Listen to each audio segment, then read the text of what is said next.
Ejo, what's up, tady Jacob Čermák, a.k.a. editor Rychlovek a správce sociálních sítí pro televizní noviny. Dneska vám ukážu, jak vypadá making of toho našeho skvostu, tím myslím samozřejmě Rychlovky, a tak se na to pojďme podívat. Tady vidíme, že máme obsazený studio, takže ještě pár vteřin počkáme a jde se do akce. Ahoj, přepnete nám tam prosím zpravodajskou grafiku. Ester nasadím porty a řekneme si co a jak. Nějakýho sniče. Jak to mám říct? Jo no, takhle jak jsi to řekla, jak to bylo za mě dobrý. Yes, tak jo. A ukážu, máme tady nějakýho sniče.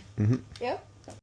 Proběhnou nějaký první záběry a Ester si to samozřejmě sama zkontroluje, jestli je tam hot a další věci. Máme tady nějakýho sniče. Yes, to je dobrý, Pohodě. takový vážný. Vybouchl tam totiž výdejní box a poničil ještě 2 auta zaparkovaný vedle. A prej to nebyla technická závada. Tak co se stalo? Ale jak? Asi byl mezi nima snič. 2, 1. To je dobrý jak svině. Tak zase příště u dalších rychlovek. A dejte follow, prosím. No tak nice. Samozřejmě, když přijde návštěvička, tak mu uděláš káves, ne? A tady jsem vám vložil takový menší joik s Bejrosem, chápeme se.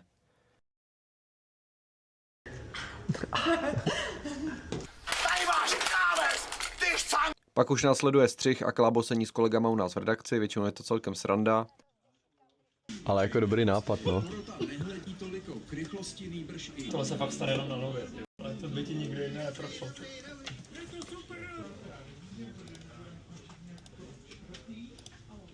Bum a máme tu konec, neboli schvalovačku.